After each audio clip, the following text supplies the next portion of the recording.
BoxRec has a different record for Marino Ramirez compared to what is stated by ESPN here. Ramirez is from the Dominican Republic, and there are at least 11 fights missing from his BoxRec if we're going to challenge its accuracy. What is apparent is that Ramirez is one of those fighters that frequently fights above his natural weight class in order to get a payday. But here he comes back down to his natural 122 pounds after losing to two junior lightweights prior to this bout. He now fights out of Paterson, New Jersey, where he trains under Don Turner. But the A side here is Johnny the Dancing Machine Carter, who was best known for losing a WBA Bantamweight title challenge to Jeff Chandler 5 years prior to this bout. He's a Philadelphia product trained by Bob Botto, and he's the classic Philly stylist. He's flashy when he chooses to be, showcasing plenty of old-school moves. Also keep an eye out for Ramirez making the adjustment from orthodox to southpaw when it's apparent he's more effective from that stance. All over the place against Johnny Dancing Machine Carter from Philadelphia, who has 20 knockouts, as you heard, in his 33 victories. He's 33-4, and Ramirez is 21-2 with 14 knockouts. We'll see how Ramirez does at his natural weight class. At least according to his handlers, the super bantamweight class is natural for him instead of giving up the strength at 130 pounds that he has had to against other fighters like Anthony English and Kenny Bazemore. And you'll see Ramirez switch probably during the fight. He turned pro in 1982. Came to New York, fought briefly out of New York and Atlantic City, then returned to the Dominican Republic, and then returned stateside at the end of last year to really give his full attention to his professional boxing career. There's a good left by Johnny Carter. You'll see that if Carter is in command, it will be a hand speed affair. Quick chopping left hands, combination, double jabs, double hooks. That's if he's getting his own way. Watch your head. Watch your head. Carter shoots a quick left through again. Ramirez bangs with the left hand to the body to try to open up that guard. Johnny Carter and back him up, which he does. And yet Carter shows that he can fight backing up because he's anticipating what Ramirez does. Now Ramirez goes southpaw. And when he does this, he's been effective going to the body. Good power from the left side. But if you can switch successfully, it's really got to confuse your opponent. I don't care who you are, how much experience you have. It's got to body him. That's a big if, too, because most fighters cannot do it successfully. It seems like they learned too late how to try to become switch hitters in the game. And they do it really in moments of confusion when things don't really go well for them. Well, a fairly even first round. They both take their shots here. Go to head. As the time winds down to bring the first round to conclusion. Nice turn there before he landed the punch, too. Yeah, he showed a good variety of punches in the first round. Carter circling in the light blue trunks. Marino, Gato, the cat Ramirez in the red. And for some, that way in a point of anxiety that they have to clear before they can enjoy it. In some cases, you can't eat. You got to lose some more and come back a couple hours later and see if you're down to your limit. But these two made it. Past the midway mark of round two. Ramirez in the red, Carter in the blue trunks. Johnny Carter is cooperating with the kind of style Ramirez would like to see. Carter is abandoning his speed and trading it in for fighting on the inside where he feels he's going to be successful. The looping right followed by an uppercut by Ramirez. Jab thrown by Carter successfully. In his last two fights, Carter showed a tendency to get away from his speed and start to slug. As you can see here, it's not that beneficial to him.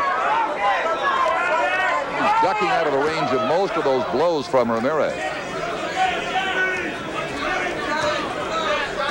When Carter scored an 8-round win over Tony Pruitt in November of 1986, it was an all-out, toe-to-toe war that it didn't have to be for him. And then Carter scored a second-round knockout over Sam David. When David came forward and forced a fight, Carter scored a sudden knockout. Ramirez continues to back him up and force Carter with his speed to be a counter puncher.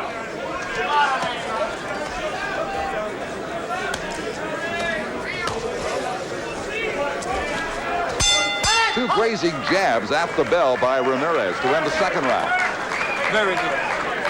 That's the way. Understand? Understand?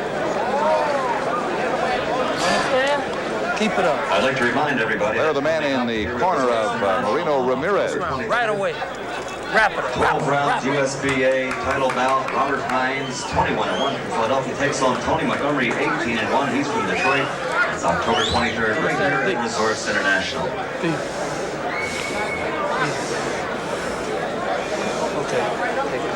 Ramirez was on his horse, and he chased his man around the ring much of that second round. That's why this style fit Ramirez nicely. The left hand getting in, Carter backing straight up. And from this style, Carter cannot punch effectively. He can dodge a few, but he's basically being outplayed here. Ramirez out muscling him, trying to throw him off, lands a nice left hand there. Round 3 is underway. Carter is now 30. He's been a pro since 1977. Ramirez, a 25-year-old.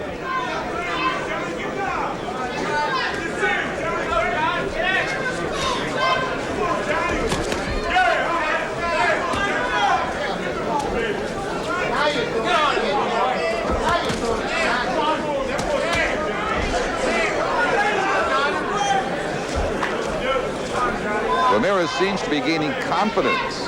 Confidence in the fact that the speed of Carter isn't going to be a factor for him. Carter is playing into it by forcing an inside fight, and there it is, the unofficial scorecard. Officially unofficial at 19 apiece. Sitting right on the top of the fence here. Ramirez with a good second round, getting his points there. We would look for Carter to move a little bit more. To face himself. It will be a gamble for him to fight inside.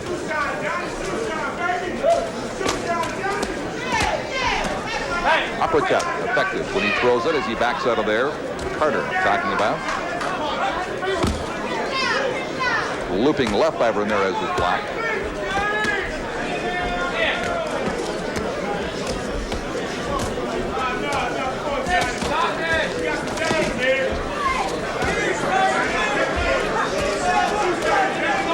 Showing strong skills here. Accuracy good for both fighters. Very. Not wasting too many blows.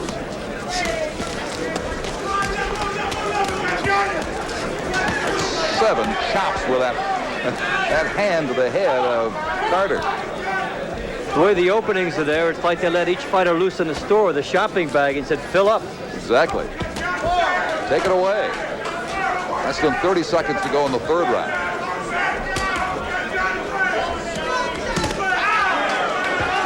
Both men very active.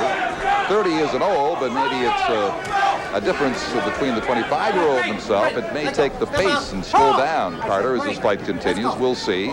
May inhibit his use of speed consistently as it has for the last couple of rounds. Round 3 is almost done here. It is scheduled for 10. Stay with us. They were good scoring blows. There have been no real punishing blows so far. Ramirez at 123 and a half, and Carter at 122 3/4. Both fighters have been at times a little overeager inside because the opportunities have been so big for them.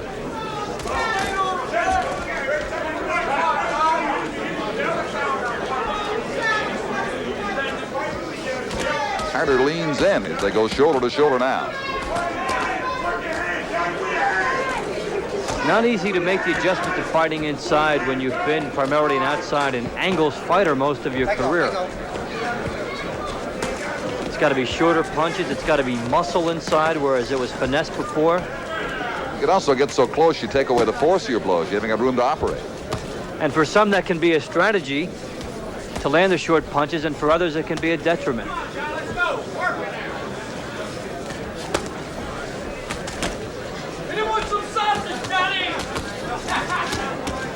Ramirez, a good sequence of blows there. But 4 or 5 good scoring punches. A minute left in the fourth round. Another reason we've seen the inside fight is that both men have landed flush punches and they've had no effect. So there's no fear by either man about coming in and trading. No, because they've taken a lot of blows, and if they were forceful enough, they would have had an effect by now.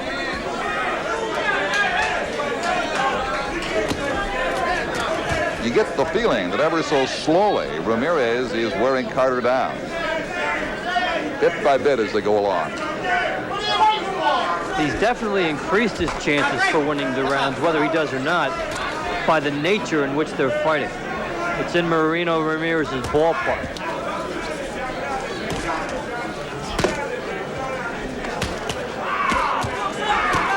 They just keep it in close and throw all kinds of leather here in the closing seconds of the 4th round.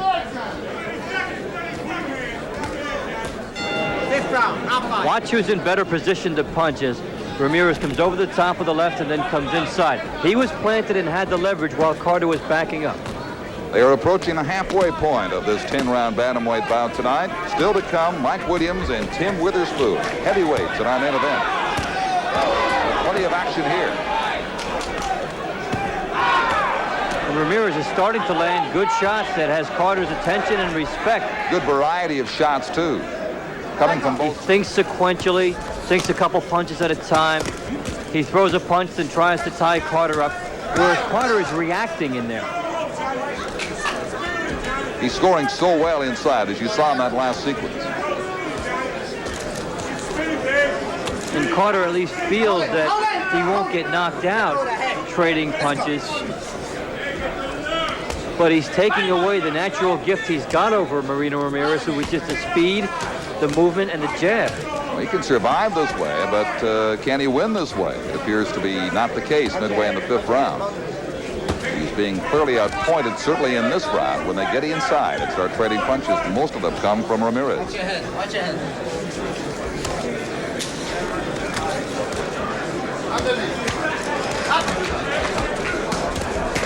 After ignoring the body for a while, they both work to the other's midsection. Go to head. Ramirez starting to try applying muscle, pushing Carter around, Hold it, hold it. Step out. harassing him when he's not throwing punches. You just get the feeling Ramirez could be comfortable fighting this way for 20 rounds. Exactly. Is doing his thing. Whereas Carter seems to be laboring and loading up for one big one.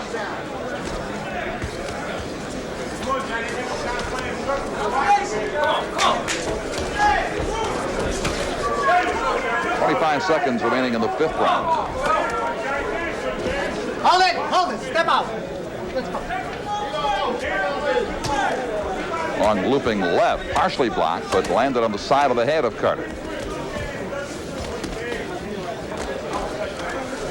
And there is Ramirez, so effective on the inside again, but he takes a left as he comes through, but then scores with an effective combination. At the bell to end round 5, the halfway point in this 10-round bantamweight bout. John, get better that round. Get the water for him out. Give me that ice. John, you did better that round. You understand? Now you got to take it to this guy. Johnny, you're going to start taking it to this guy. Ladies and gentlemen, let's have a hand for this lovely round card lady. Her name is Mary. Let's have a hand for her. Vaseline. Johnny, you gotta start taking it to this guy. You understand? You know, half the fight's over. We got the other half in front of us now. Now let's take the man. 5 more rounds. Run him out of there. Make him quit. Rough him up on the inside. You see he's tired, he's ready to quit. Bang on him, man. That is the key, to rough him up on the inside, and that's what he's done very successfully for at least a couple of rounds now. Marino Ramirez as they come out to meet for round 6.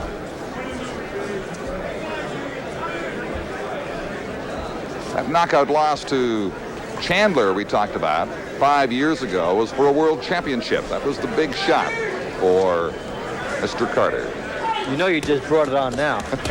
But for Carter, looking at his knockouts, the majority in the early part of his career. And lately, that ratio would be down significantly as Carter fought tougher opposition. Yeah, that was earlier on. And Ramirez, with the way he fights, you can understand why he wouldn't be more than a 60% knockout ratio, because he'll try to wear opponents down. And that's been his battle plan today. What is surprising is that Carter is not making Ramirez chase him, not making Ramirez force him to cut off the ring, because if Ramirez had to turn, he would be vulnerable for the counter shots. He was earlier, but he abandoned that strategy, or he had to give it up after the first round or so. Past the halfway mark of the 6th round. It is scheduled for 10. Of course, bear in mind that just because Carter is fighting Ramirez's ball game doesn't mean that he can't win. He's made it much difficult for himself. But sometimes on the inside, there's a lot for those judges to look at, counteracting each other. And he's still got 13 minutes of ring action to go. But the pattern has been set, the trend by Ramirez. There you see some flashes of the old Johnny Carter, but when he moves now, it's just to set up how he's going to get inside. He's not moving for movement's sake and for jabbing's sake. There you see the movement and a big left hook. He certainly is moving more now than at any time since the first round.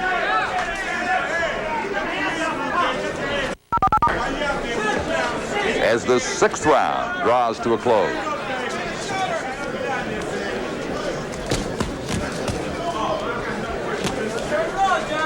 Ramirez continues to do what he has done much of this bout, and that is to bang in solid fashion with both hands.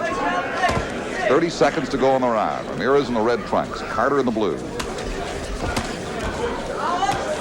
Again, one punch by Carter, nothing else. Takes about 3 jabs in the end of that exchange. Again, being outpointed here in the 9th round by Ramirez.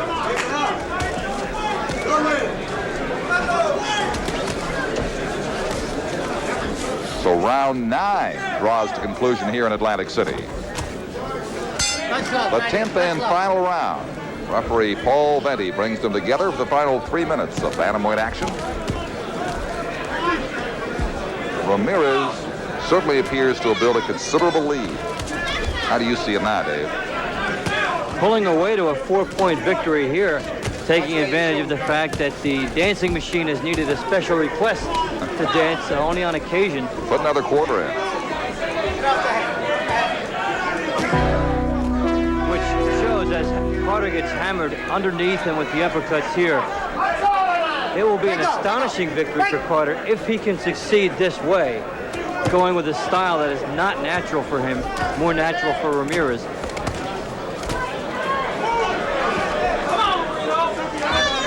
Much higher percentage of punches thrown and accordingly punches landed by Marino Ramirez. Neither fighter has been in trouble. Power hasn't been there.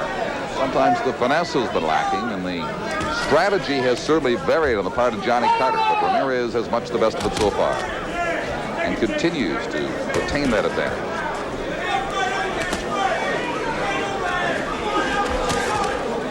Get off the head.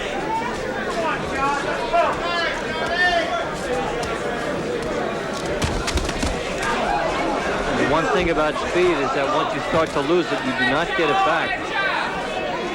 Carter once had blinding speed while he was dictating the pace and having things his way.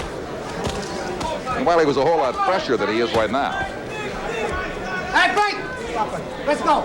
he certainly hasn't let up. He continues to press, and he continues to look for an opening that might turn the fight in his favor, but he's been frustrated.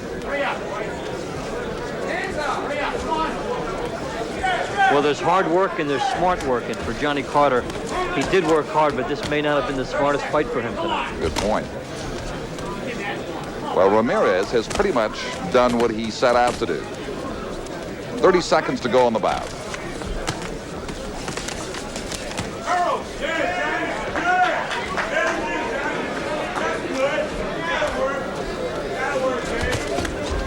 Hold it, get off there. Let's go.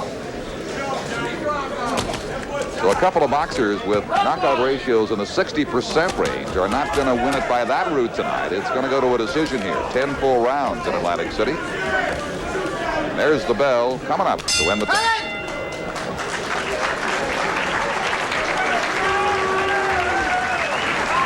applause, please. Marino, El Capo, Ramirez, and Johnny Carter. Ramirez gave a good boxing lesson to Johnny Carter, whose speed left him on this occasion. And we'll have the decision for you in this 10-round bantamweight bout. The heavyweight still to come here in Atlantic City when we return right after this brief pause. Ladies and gentlemen, here is the official scoring. Tommy Kazmarek and Eva Shane both score the fight 97-93, and Richard Strange has it 96-94 for the winner by unanimous decision, Marino El Gato Ramirez. Ramirez wins it, and Dave, 2 of the 3 judges saw it just the way you did. The margin of about 4 points is the way you looked at the fight coming to the final round. Ramirez had an impressive skill set, and I'm surprised he didn't go further in the sport. 2 months later, he loses to veteran Harold Petty, and shortly after that, he moves back up to the junior lightweight division, where his career takes a nosedive, as he loses 5 consecutive fights before calling it quits in 1990. As for Carter, this is the beginning of the end for him as well, as this defeat marks the start of a 4-fight losing streak for him, where he loses to Anthony Boyle, Pee Wee Parker, and finally retires after getting stopped by future featherweight champion Paul Hodkinson. With that, I'll end the video here. I thought it was a good scrap between 2 skilled technicians of the time period that didn't get a whole lot of airtime. Thanks for watching.